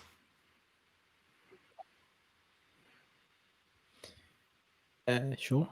I think we probably missed a step, not missed it, but we didn't emphasize a step, and it's locally. You need to add the relative path of the folders to the root modules packet.json. So when you create the children modules, they are just folders in your laptop, right? You need to somehow tell the root module, okay, this is not deployed to a CDN yet because it's development, is under this relative path. And that's just in development. So in development, you just say, I created Kenya wildlife. So in the root module, you say, if you go to the package.json, there you go to the modules array and say, okay, I want to load Kenyan wildlife and animals. They are part of my application. In production, what you do is you actually deploy those modules to your application. So once the module is bundled and deployed to a CDN, you will need to tell the module map, which is like your package.json for your application, what modules are loaded or which ones are not, and what the version is. So this is for development. Before you do any code, you need to do this local setup just to give the relative paths. I mentioned that if you don't want to use OneApp Runner, which is the Docker image, you can also do it manually, but manually means that instead of putting this into an array like this, you'll have to do a command that says serve Kenya wildlife and also serve Kenya animals to my application, which is a command, but it's just a bit more involved because you just have to type, whenever you are serving that version, you need to type serve module, which is what Nelly is highlighting here. That is done automatically for you by the Docker image.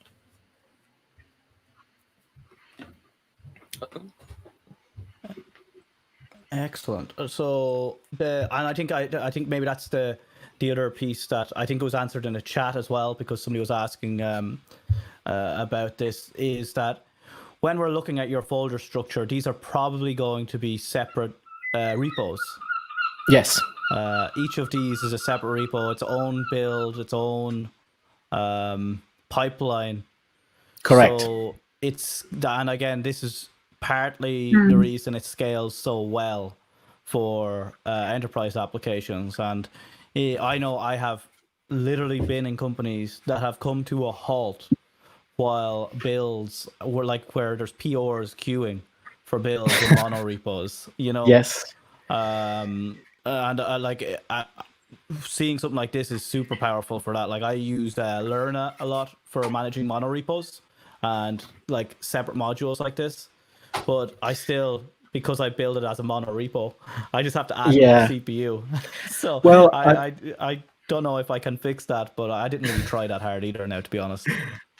We also use Lerna, and I think this is very important to clarify. They are different repositories, but it doesn't mean that you cannot use something like Lerna. You could, and you could package all the modules under the same repository. But the main thing there is that you should be able to deploy them independently. So if you have them under a monorepo like Lerna, fine, you can group them and have the different folders, that's fine. But then the key here is when you make a change to one of them individually, that has to deploy to the CDN individually. You shouldn't deploy the whole thing, because that way you are losing one of the benefits of using micro frontends, which is avoiding the having independent deployments and avoiding the coupling of the application. So we prefer, I don't know, personally, it depends how large the application is and how many teams are involved, because we prefer to have them individually. It's easier to manage when you have just a dozen of them. But also you could put them in a monorepo. That also works. Preferable is have them separate, but again, that's matter of preference.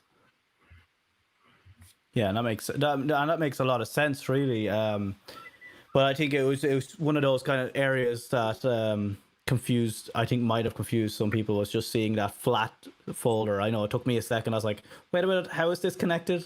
Because I was expecting nearly a root package.json, and then like these were modules, like folders inside my project. And then I was like, oh wait, these are repos and projects in their own right. Yes. So, and that's the whole point. You can, for example, the unit tests, each repository has their own unit tests. So you can test the application. We provide some unit tests by default with the generator individually. So you don't have to, for a build, to wait to run the 50,000 unit tests for the whole thing. You can just, I need to deploy this Kenya wildlife micro front end. I would just do the build. It has 5 tests. He does it like in 5 minutes. Excellent. Is there anything else you want to cover on this side of it, Nelly? No, I'm just happy for any, if you still have any more questions, happy to answer those.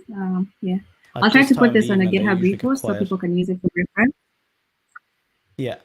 Sorry? Excellent. Yeah, I think getting it on a GitHub would be great for people to be able to just check it out and add it, like just play with it. I think, like as I said, when you break things, as we've seen earlier, that's when you're going to do most of your learning, and that's when it started to click for me. Actually, was when you were trying to solve the little issues, because you went back and forth a few times between the folders. I was like, this is how these things are connected.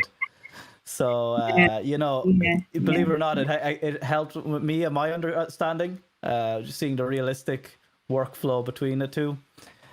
So it's definitely a great way to see it. I think we have one question. I don't know if you have time for one last question. Oh yeah, we've plenty of time. Go ahead. So basically just what we were talking about, having separate repositories. Someone was asking, every single one of these have their own node modules folder, and that's right. So basically, if it's your own package, you have everything there. You have your own package.json and your own dependencies. And how do we avoid that? Because there is a question. Okay, so how do we avoid having duplicated dependencies? And for the deployment, we use something in Webpack called the externals API that allows you, for the root module, you can provide the external libraries that you use across all your application. So your bundle of your child modules is not, it doesn't get big by having the same library over and over and again throughout your application. So that's something that we solved with the externals API with Webpack. So let's say that you want a common library, add it to your root module. Your children module will require that library, and the final JavaScript bundle doesn't include it because it's already provided in the bigger context by the root module. Excellent. That makes it. Yeah. So I think that's I think that's where I would start to. If I couldn't stop duplicate code, or that's code smell, I guess is what I'd call it at that stage, when you start seeing that duplicate behavior. Again, why I use Lerna for most of my projects is, again, just for the amount of node modules we depend on. When you start like duplicating those big modules, and like it can get insane, in fairness. And in terms of performance, we pay attention to the bundle size quite a lot. So our application recommends the bundle size of any given Holocron shouldn't exceed 250K by default. So 250 KV is a decent size. You can override it, of course, but that gives you a baseline. And is that a gzipped or? Yeah, so the final production bundled JavaScript bundle, they shouldn't exceed 250K. And that's after all the minification and everything. And that obviously, we have code splitting by default. So every module will be its own JavaScript bundle on the page.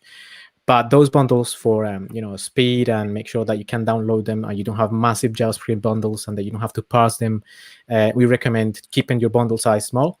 And OneApp has a default configuration option that will always warn and actually fail in production if you don't reduce the bundle size. Yeah, I think a lot of companies need to get those kill switches a lot earlier as well, because I've seen it as well in lots of places where you end up on working on a release and then you get there and you're like, why is this a megabyte? Yeah, and it's very easy it's a very easy thing to fix as you're building, but it becomes very painful to fix afterwards, especially when you don't know where that bottleneck came from. And that's when you're going to have to start going through your profiling tools and seeing what you can rip out and what you can save memory on. Yeah. Cool. Oh, this has been great.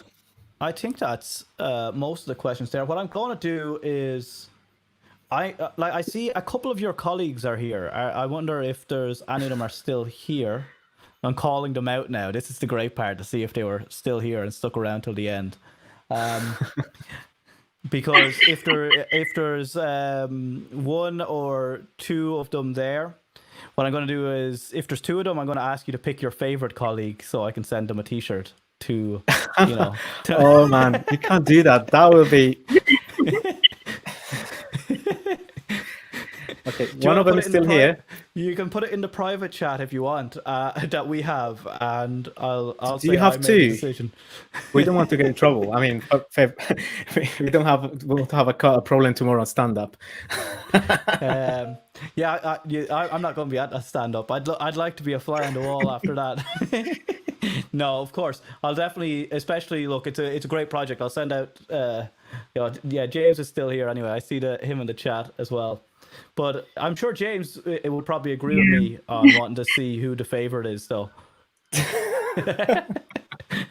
Well, he's still here, and he was the first one to comment, so I think that's fair enough.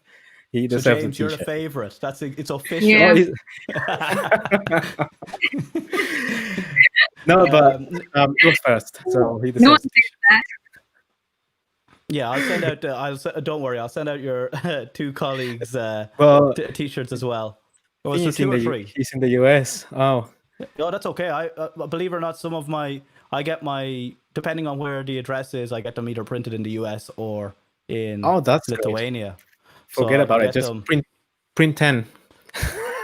Yeah, there you go. So if you're, especially if anyone's still here and is working on this, I'm going to get loads of people saying they work. I'm going to check in the contributors, right? So don't just message me and say, I contribute to this. Send me a T-shirt. I got new ones today as well. I've got new ones tried out. So they kind of match the background. They nearly blend in there. Oh, so really cool. Yeah. If code doesn't work out, I'm definitely going to go with fashion. Oh, that's cool. So You'll do well.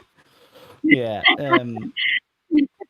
No, excellent. It was great having you. I suppose on a side note, before you go, on totally unrelated to this, then, for people like, how long have the two of you been coding? I guess.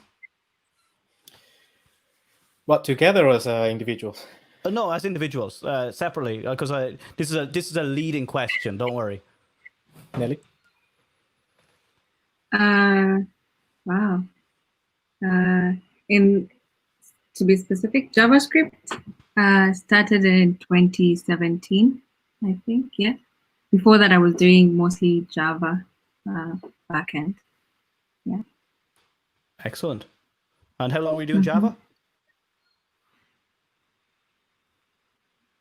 I think Nelly might have frozen there. Oh dear.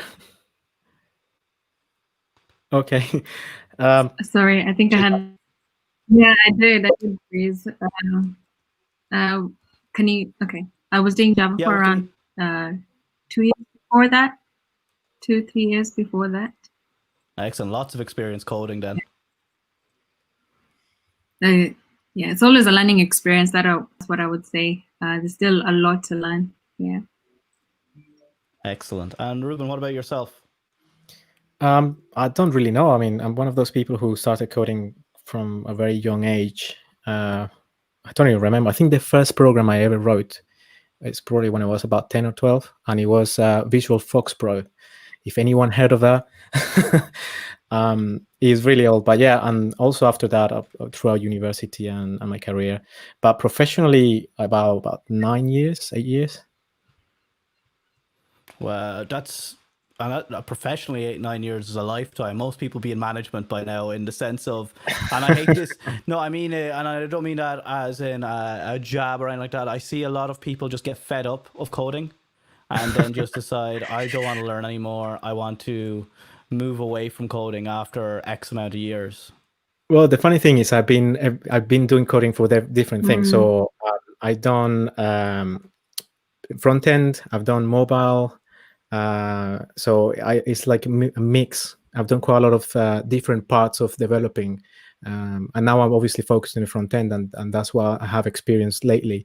But I also worked in mobile application development, 3 or 4 years ago. Backend as well a bit during my university career, and all of that fun stuff as well with Java and a bit of Scala and all that stuff. But you always find your thing and what you specialize on for now, until tomorrow, 5-10 years time, you specialize in something else. So yeah, the management is also an alternative. But I think a very especially technical managers, the good ones are the ones that never stop coding. And that's my opinion. Agreed. I definitely would agree with that. To a certain, again, it depends on the scale of organizations. Usually, depending on how far you climb with big organizations, it's also less technical people always. Well, we have, from example, our leaders are really technical. Like from the very senior, like very top level, they can create a pull request and tell you what you're doing, or even documentation. They do that. So they are really great in terms of that's powerful. Coding. That is actually a really great thing to have. I've seen a lot of companies place too much, and I guess that's where you get unrealistic expectations as well. Yeah, but yeah, that's part of our culture, I think, internally in our company, and having VPs creating PR stuff, that gives you a lot of motivation.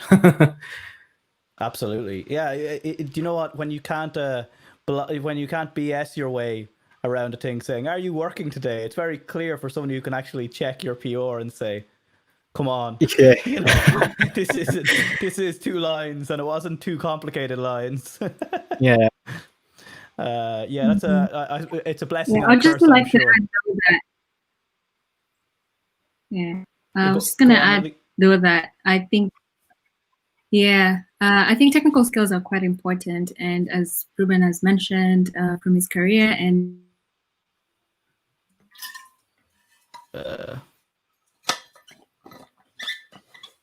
as we lost Nelly.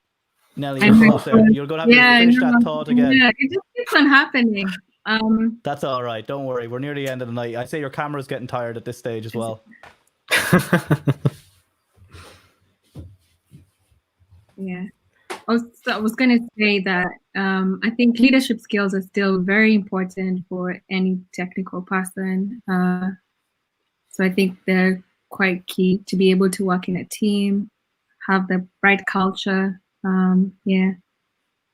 And excellent. come up with great ideas. Yeah. Do you, I suppose then do you think having technical leaders has made your company have a good culture?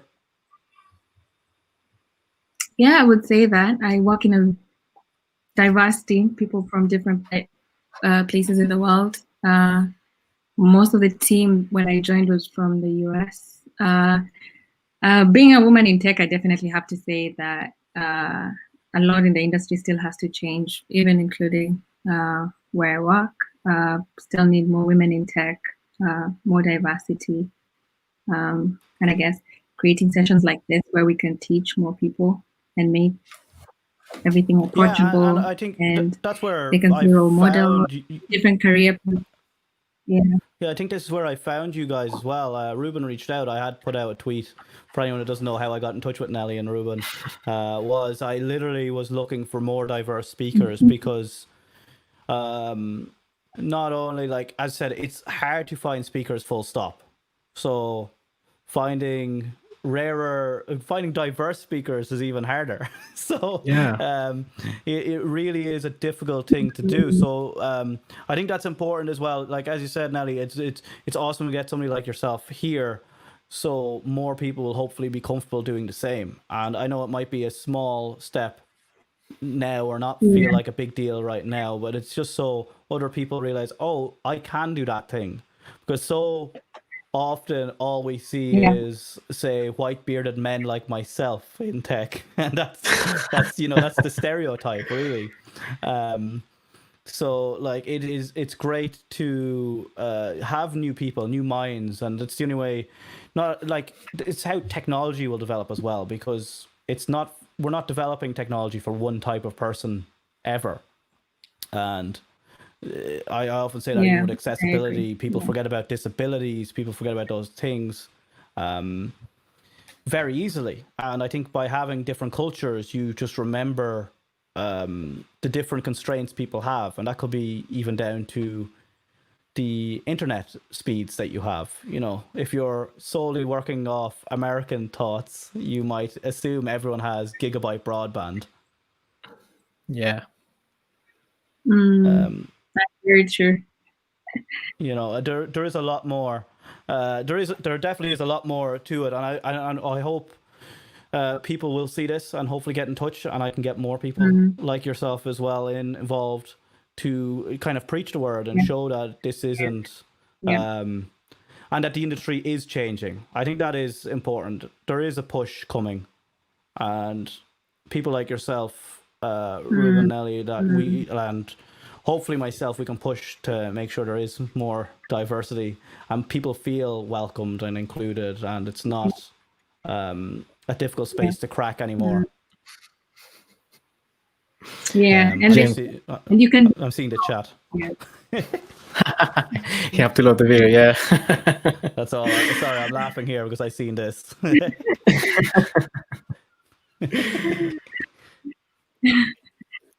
Yeah, I think Nelly is an advocate for this.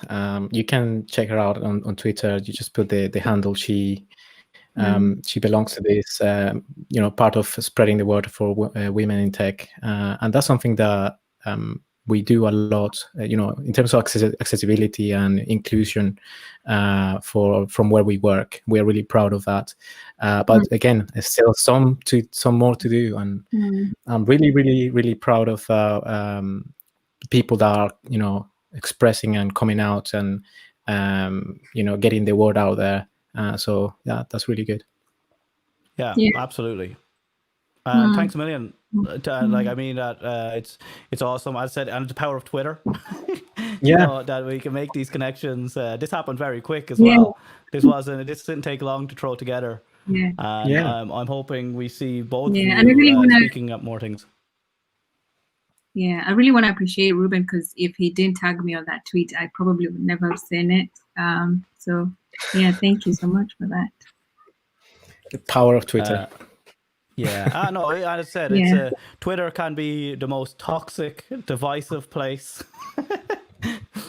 But it's also, as I said, I'm making a lot of friends on it as well through the tech community. And I just want to actually, speaking of Twitter, I better check how our poll is going before we go. And then I forgot to ask you my last question, and then I'll let you go. And I'm sure you have your dinner and everything to have at this stage. So this is actually 33, 33, 33. I'm saying 33 as you would say in the UK, 33 in Ireland. We have to wait a little bit longer. Yeah, so it's equal, I think. I don't think we're going to get much more. I'll watch that. We'll see that tomorrow. Check it out tomorrow, and we'll see what the results are. Okay. Yeah, well, we're on the same team at the moment, so we want to hear other opinions. Yeah, absolutely. And I hope some people, I'm going to definitely post in the links to the GitHub and that in our Discord, because we have a little open source software group in our Discord, and we've been looking for projects to do. So if either of you want to come on again on an impromptu kind of live stream and talk through some issues that people, like low-hanging fruit that people could get started with, I'd be happy enough to get people on to just get new people involved. I think that's helpful as well, because it's scary for a lot of newbies to jump onto these projects. They're like, I must be some kind of superstar to get involved in these things. So like, definitely I'd love to get you on just to talk about the open source software side of things. Yeah, that would be great. Yeah, and then the finishing thoughts then are, what advice would you give to people, since you've been coding for so long? This is, I was going to ask you how you learned. I said you probably forgot how you learned at this stage. What advice would you give somebody who is learning, and what should they be considered of for a career in tech and having a good future?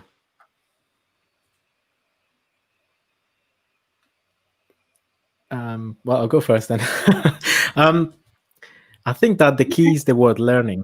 That is the key. Never stop learning. Throughout my career, that has been basically what's called me through the different stages and different companies I've been working for. So when I learn something, I open multiple opportunities. And sometimes learning is not easy. Well, it requires motivation and dedication, and it's not easy. I mean, if you are one of those people who comes from work and sits down listening to tutorials, you are in the right path. Even if you don't do anything, I know watching tutorials shouldn't be just that. You should just start writing as well, your applications and stuff to practice. But if you're one of those, you are in the right path. Resources like this and Niall's channel to give you ideas of what to do, that is perfect to getting started. Excellent. Nelly? I was going to say the same thing, but I'm just going to add on top of what Ruben is saying, which is very important, having that mindset, the growth mindset, is to ensure that you're not scared of the environment. Sometimes you can see some of the things that you're learning and they might look too scary or very advanced. You can just break it down and start learning in small bits. And yeah, so I think there's a lot of things to do in tech that you can get involved with. There are constantly many things that you can try out. Yeah, so just start. Don't be scared to make that step and be different. And yeah, especially if you're new and you're learning and you're looking at a framework and you don't understand anything. Everyone's just started from a small, creating a hello world.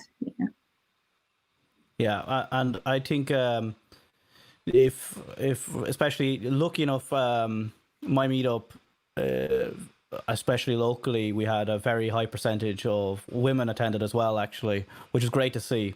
And I think they're probably, and the number one, and I think all the people I've reached out except for one for mentorship have been women in the space now as well to push forward. And I think something I commonly got asked about, how do I make this move versus a lot of men are a lot louder. The likes of myself, I can be very loud and stern in certain positions, and I always tell people, especially ladies, to make sure they stand firm in this situation, because it will take a while before the culture that is already there will die.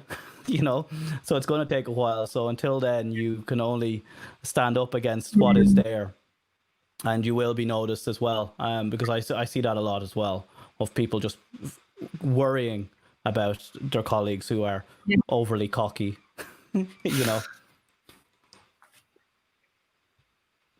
Excellent. Is there any then, I suppose, to find you guys on Twitter, LinkedIn? I think Twitter will be the easiest one. I'm trying to get a bit active on the micro frontends space on Twitter, that if you want to ask any micro frontends question, it doesn't even need to be OneApp related. I'm trying to get people to know about micro frontends. So, and I think I'm doing that on Twitter, and maybe a couple of blog posts on my website as well. I'll probably share the links with you. Yeah, if there's any links you want shared after, Nelly, are you more active LinkedIn, Twitter, or where would people find you? Twitter. Twitter is a good place to go to. I try to post once in a while. Yeah. Excellent. No, great. I hope we hear more from you as well. It's interesting stuff that's coming out of that team, clearly. And thanks a million for coming. I'm going to end the broadcast here anyway. So thank you now for the invitation. Yeah, no worries. Thanks for coming. Hopefully we see you all soon.